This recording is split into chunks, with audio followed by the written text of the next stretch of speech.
Okay, looks like the guys in chat are going to get another decision.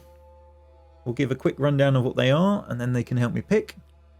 So with the mercenaries expelled from and Lethians crossing under new leadership, Karas's forces congratulated themselves on bringing order to the settlement and guaranteeing a productive flow of resources. Over the course of this diversion, the army front advanced further into the tiers. Your skills were needed in the Realm of Azure, Stalwart, or the Vellum Citadel. For the Vellum Citadel, Karas's conquering forces gaze fell upon the Vellum Citadel, its treasures, its knowledge, its secrets. Or Stalwart, with its easy defended position and rich military tradition, the realm of Stalwart was the most formidable realm in the tiers. Or Azure, Kairos dispatched the Archon of Stone to subjugate the nation of Azure. People in chat, your decision please. We got the weird magical mystical place, the military hub of the place, or what I'm guessing is farmland by the picture, which obviously an army marches on its stomach, so it's, you know, it's not necessarily a bad thing.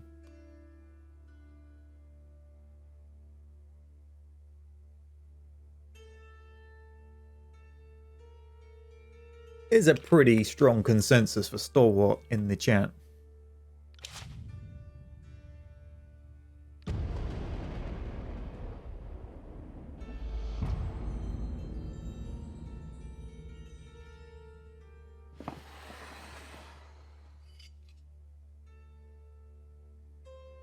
The realm of Stalwart was best known for its proud army, disciplined, courageous, and undefeated on their home soil.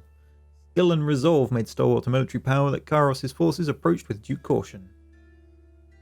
From its southern position, Stalwart had been largely safe from war, watching for 2 years as its neighbours fell to Kairos' forces. On the dawn of the third year of war, Kairos' forces were finally poised to invade the Stalwart Peninsula and subdue the tier's most vaunted army.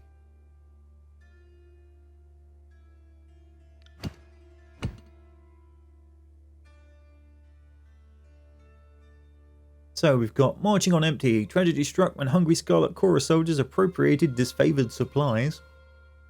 Or a contentious setback. Stinging defeat led to accusations among Kairos' armies. I'm going to see what this one is first. After a defeat at the hands of enemy defenders, the Scarlet Chorus accused the disfavoured of recklessness. The disfavoured claimed the Scarlet Chorus brought too few soldiers to cover their flanks. Both armies refused to march until you gave a ruling.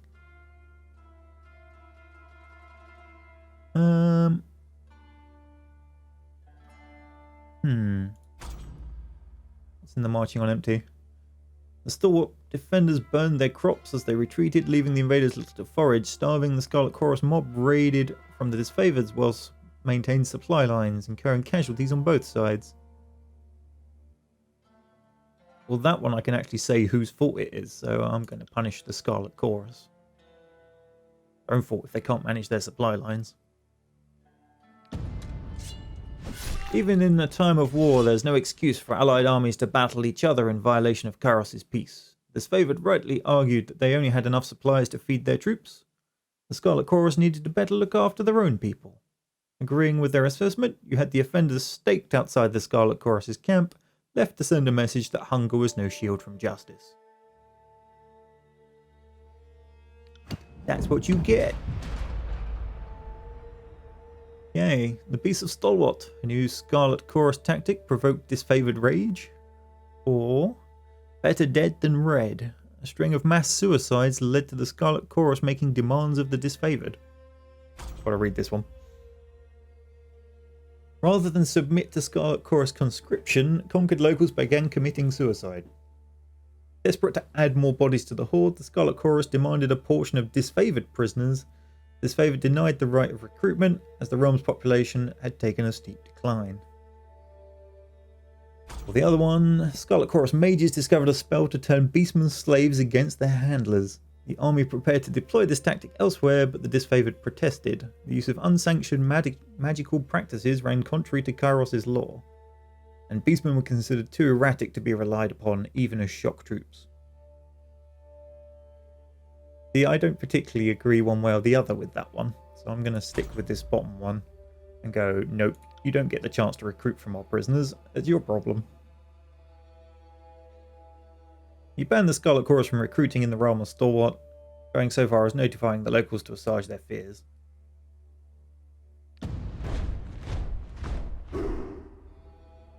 You agreed with the disfavoured arguments. This conquest was never about ruling a graveyard, but the Scarlet Chorus acted contrary to that goal. The voices of Narat and his mobs blamed you for suppressing their ability to conduct war as they saw fit. In spite of their protests, you read this proclamation in every conquered village, knowing that enemy spies would hear your verdict.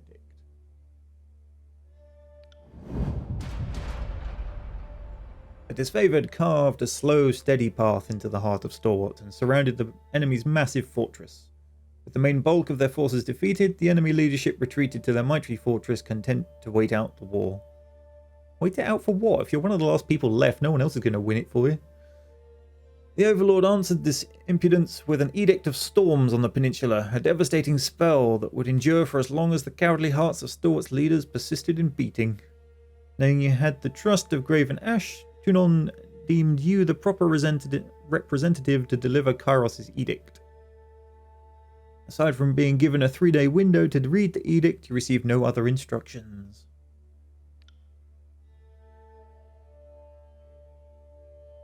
Oh. So the disfavoured, agreeing with the wishes of the disfavoured, you proclaimed the edict at once, leaving the enemy no time to react. Stalwart had ample opportunity to surrender for several years.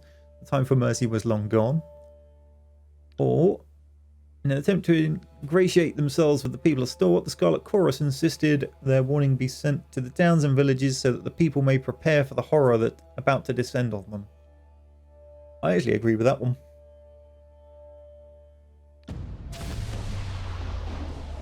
Kairos' wrath was intended for the cowardly regents of Stalwart, not those unfortunates swept up in the calamity of their leadership.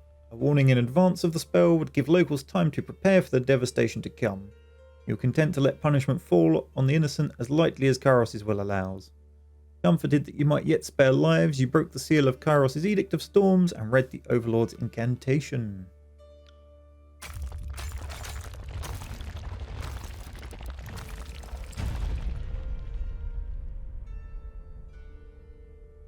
The clear skies darkened as you read the final words of the edict. A flurry of wind and rain whipped through the rolling plains and craggy canyons, turning rocks, uprooted trees and hapless soldiers into hazardous shrapnel. Armed with a measure of foresight, you were able to remove yourself from the area before the storms grew more violent. Over time, nearby communities told of cyclones consisting of thousands of soldiers' worth of limbs, spears, armour and skulls. What's more, the weather showed no sign of dissipating.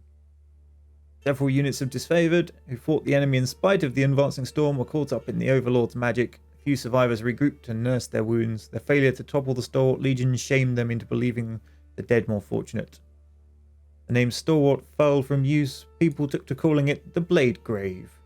The remade landscape festooned with the iron and bronze armaments of two once great legions. As Kairos' forces departed, you spared a glance back at the ruins of Stalwart, marvelling at your work. You didn't have long to rest before Tunon called you into service once more.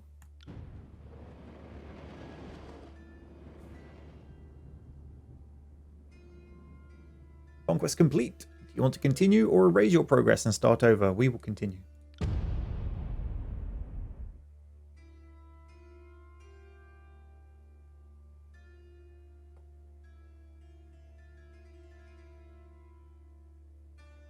The year is 431, and Kairos' invasion has shattered all major opposition in the tiers. The Younger Realms, the Bastard Tier, the Free Cities. All who defied Kairos lay broken by battle, or bowed in surrender. The two armies of the Overlord, the Disfavored and the Scarlet Chorus, now control our lands.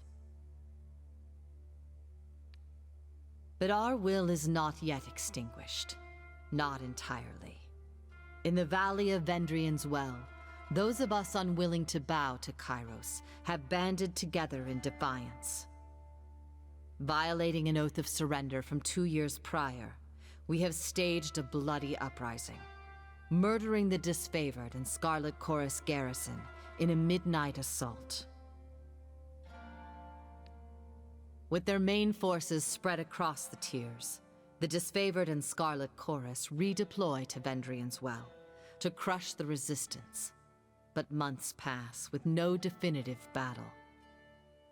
As disagreement and discord paralyze the Archons, we bide our time and wait for our message of insurrection to spread across the tiers. The Overlord is not amused, and Kairos has one message for the Archons: crush the Oathbreakers or die. Kairos backs this threat with an edict, a magical commandment that can slay all in the valley should the order be ignored. The honor of proclaiming this edict fell to you. Sent across the mountains to Vendrian's Well, you carry the Overlord's edict to read before the Archons.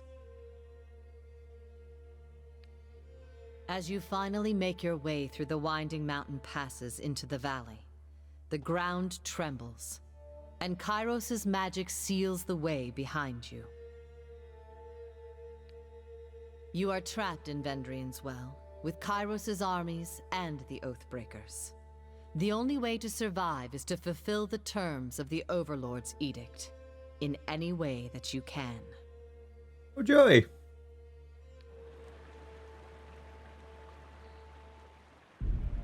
That looks lovely.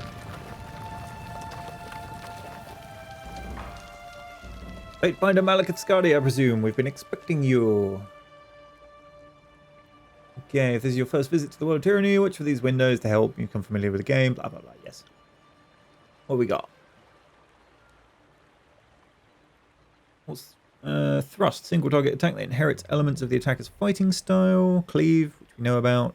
Touch for atrophy. Warrior's Respite. Stealth Toggle. Looks like we get Party with formations. Okay. Okay, conversations involve you, another character, and sometimes additional parties like bystanders or companions who may interject. The choices you make change how the story develops and will build a reputation for your character over time. People in the world will learn of your reputations, good and bad, and respond accordingly. Characters' abilities, skills, history, and gender, as well as decisions you made in the conquest, may all open up options for you in the dialogue. These options are not necessarily superior to the other responses, but give you a wider variety of choices to select from. The manner in which someone responds to your choices depends on their individual personality and attitude. Each character who speaks to you will display a banner beneath their portrait. These banners indicate the faction to which they are allied with. And you'll often see the names of important characters on occasions displayed in gold text color. Tooltips on these glossary entries provide you important information about the world. Okay, so Kairos, the Overlord be praised. When I heard the avalanche, I feared the valley was sealed with you on the other side. This favored warrior clasps her gauntlet to her breastplate, the traditional salute of the Legion.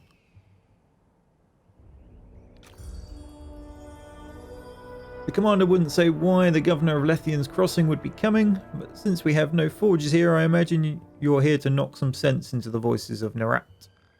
Catches herself clearing her throat with a smile. I mean, mediate with the Archons so that they might agree on a plan to wipe out these Oathbreakers. And then we have a few options. Glare silently. Of course, always a useful thing. I'm in a hurry to deliver a message to the Archons. I come bearing an edict of Kairos. The soldiers will complete their task or die. Or Law 20. Can you hear that hum in the air? That glow around the rocks. The avalanche is Kairos' magic. Overlord has sealed the valley. I'll do that. Well, senses see more than mine, good fate binder. I do not pretend to know much about such things, but if that was Kairos' magic and you're here on important business, well, you don't have to be the Archon of Secrets to guess that you're here to proclaim an edict. What does Kairos have in store for the enemy? 10 years of festering plague? An edict of twisting bones?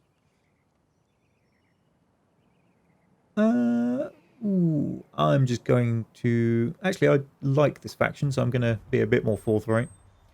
I come bearing an edict of Kairos. Our soldiers will complete their task or die. The edict is levelled against us. Her eyes widen with fear, her posture slackens. The Scarlet Chorus prevents us from taking action. Why would the Overlord punish both of? She clears her throat with a sigh. Forgive me, it is not my place to question. We should have conquered the enemy within weeks of arriving in the valley. The delay reflects poorly on us all. Good, she did work it out. I just realised how lanky my character looks. We all follow Kairos' will and stop the insurrection. No harm will come to any of us. Glare silently, yet still another option. 2 Archons and their army cannot take a citadel they've taken before. Of course Kairos is displeased, or Subterfuge 20. Your first instinct is to blame the Scarlet Chorus. No wonder Kairos resorts to an edict to enforce order. No. Again, I actually like this faction, so I'll go with the rather obvious one.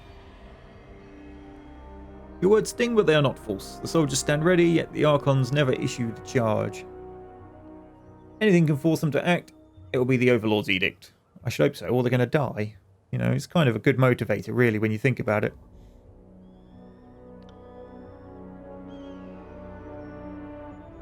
Well, you travelled a long way, I won't keep you further. I'm sure the Archons will want to hear from you at...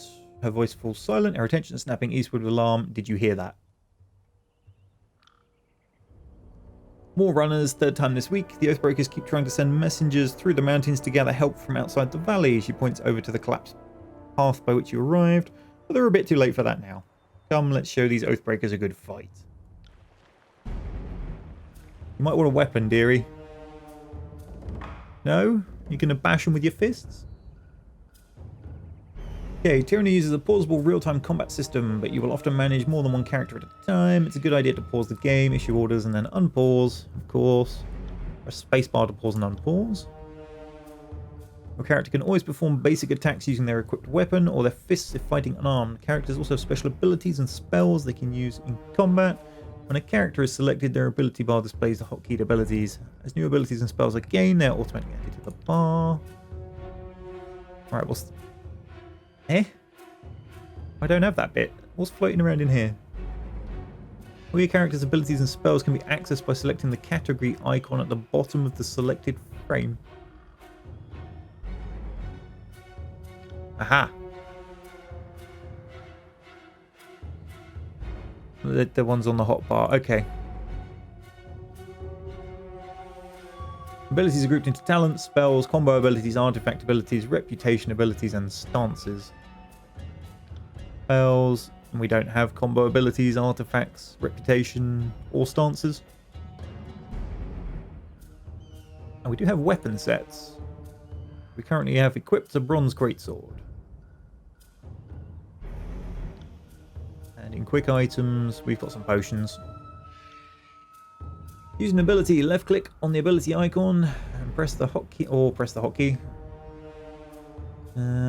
Right, so let's see what we got. It's a single target, so we'll use thrust.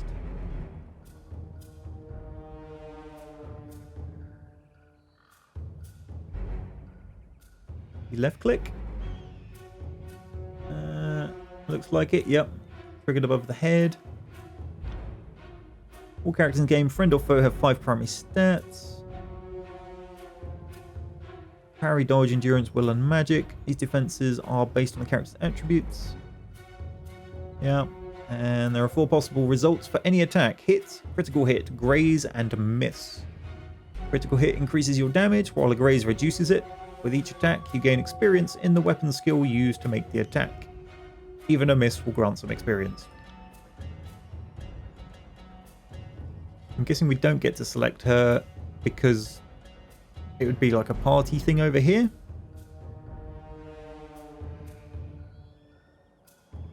On it. Just a casual jab in the side. Where's that atrophy thing? Let's give that a quick try.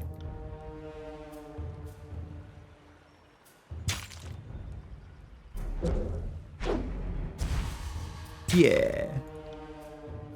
I got it. Bash him. Bash him. No, don't do that. Bad plan. Can't do that. Just auto attack kill.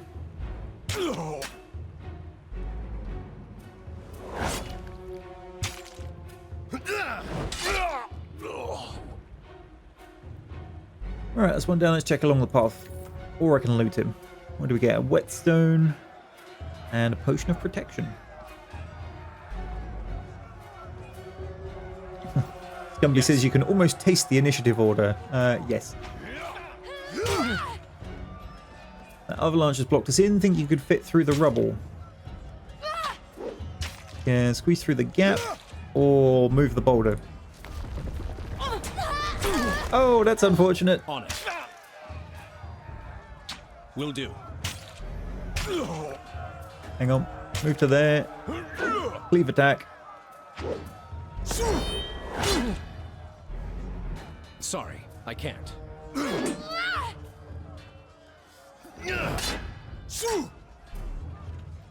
Guessing that percentage on the left is the chance of hitting.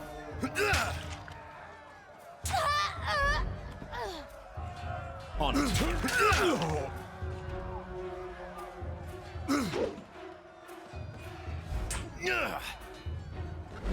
Looks like he got a parry off though. Right. Nope, missed completely.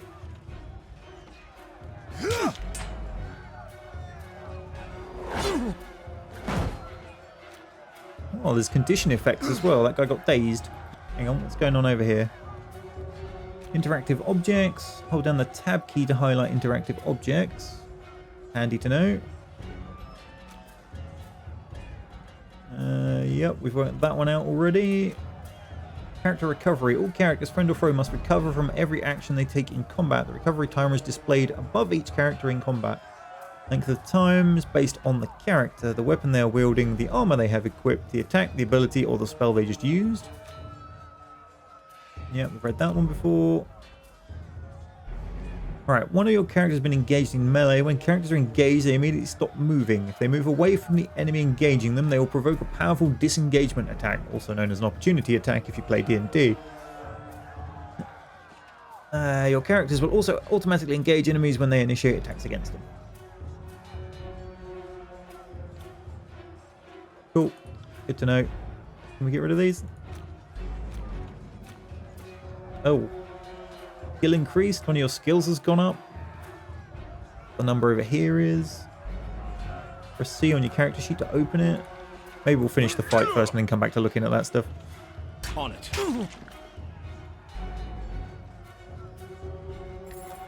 What we got? Sun Soldier's Javelin.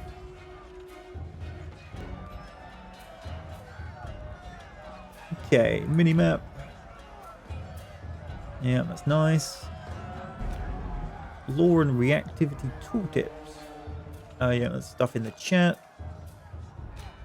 And we've worked out the rest of them.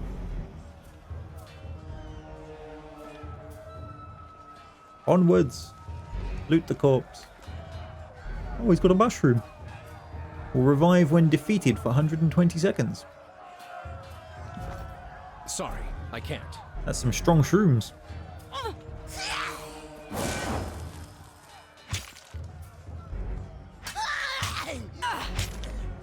Try and catch me, worm. Yeah, young Scarlet Fury weaves around the Vendrian Guard attackers, avoiding their weapons with fluid grace. She nods to acknowledge you. Scarlet Chorus. And a Sun Soldier. Breathless enemy soldier passes a glance to her countrymen. This one's crazy. Too much lead in her water.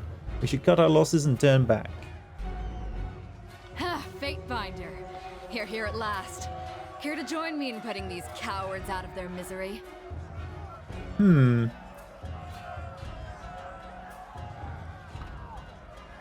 either join the battle or that depends who are you. Now's not the time for talking, now's the time for fighting. For the realm of Apex, charge. Vendrian Guard, level their weapons and advance. Okay, companions. Companion Verse has joined your party. Verse is a capable warrior skilled in both melee and ranged combat. As you acquire companions who will need to balance their strengths against the strengths of your character to be successful in combat. While it's possible to adventure alone, you'll find the game more rewarding with a well-balanced party. And it's given me no indication as to what our maximum party size is. There are now 2 characters in your party and both are selected. Any commands you now issue will affect both party members. To select a single member, click on their portrait, press F1, F2. You can either control your new companion directly, or you can enable their AI and have them attack and use their abilities automatically. Once the AI is enabled, you can always select them and tell them to attack a specific target. Where's the AI thing? Ah, there we go.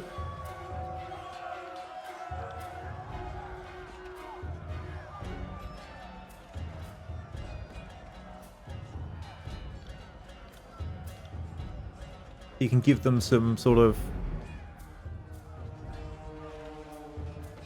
you know, basic behavior settings.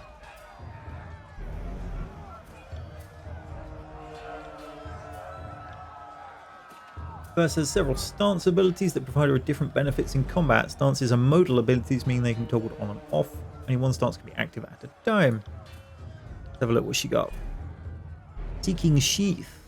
Focus on striking with precision. You're more accurate. And certain abilities are empowered. Fight aggressively, lowering parry and dodge defenses. When she takes damage, it makes her next attack stronger. Or bonus to dodge.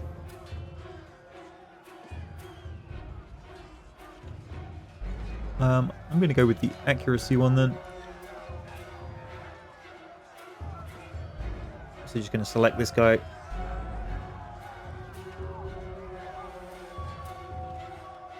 Run to here. Battle. And cleave. Sorry, I can't. Oh, I attracted attention. I got it. They mad. They insta-gib. What the hell was that? Yes. I've never seen a sword do that to a person. Admittedly, I've never seen a sword do anything to a person, but you know what I mean. Will do. I got it.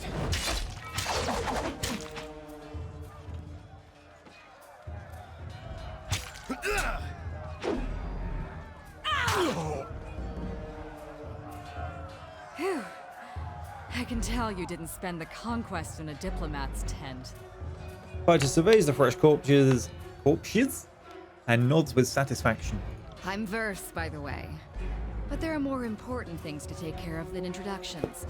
Those Vendrian guard we killed didn't come alone. He gestures to the skirmish unfolding in the pass below, shaking her head. Join the battle, I'm ready if you are. Not so fast. First explain what you're doing here. Why are the Vendrian guard attacking now? You fight like a storm. What's your role in the army? You're dismissed, soldier. If I need you, I'll find you at the Scarlet Chorus camp. I must admit, I'm not amazingly enthralled with her as a character, because it's fairly similar to my melee stance, and she's not of the faction I really like, but we'll stick with her for now. Let's go. Eager. I like that. Before we go, you might search among the remains of our fallen comrades. Wherever they're bound, I doubt they'll miss their boots, much less any rings or any useful iron they might be clutching. I see your point. Nice and No practical. reason to pity the fallen. Before long, we might wish we'd joined them here. But at least we'll enjoy heavy pockets and warm toes. For the voices of Narat! First furrows a bro and focus down on the battle to come. What I will do is mess around with the audio quickly. Drop the music a little bit.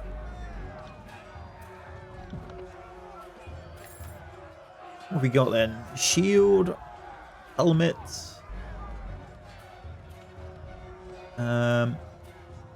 potion, lesser sigil of reaching grasp, accent scroll, and some hide. Now, character.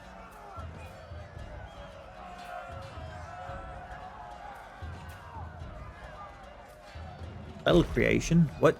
Spells are created using 2 or more sigils. The core sigil determines the type of magic, such as fire, frost, or illusion. The expression sigil determines how that core shapes itself into the world, such as a ball of fire, of frost, enchanting a weapon. There are several categories of sigils that can accent a spell, granting it greater range, accuracy, or providing bonus secondary effects. You get to craft your spells. I like this game already.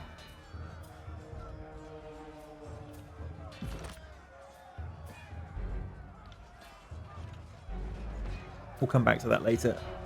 However, we can unlock something. Stance Mighty, an aggressive stance that focuses on powerful strikes that penetrates a foe's armor. Sunder, that's the overhead attack. Stance Blitz, an aggressive stance that focuses on rapid strikes to overwhelm opponents. Or Palm Strike. Perform a powerful palm strike to the target's chest, interrupting them, pushing them back, and silencing them from spellcasting. I dislike spellcasters, so that sounds like a good one. Why can I not pick it?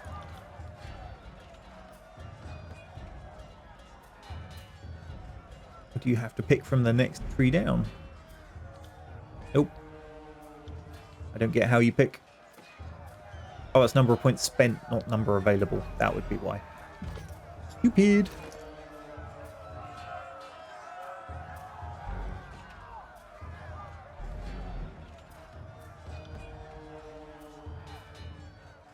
Oh, nice. You got a little compare option.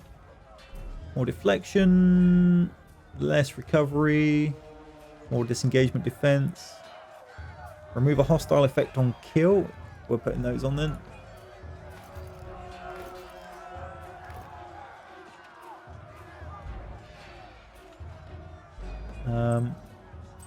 And we will wear that. Shove the boots to her. What does she have?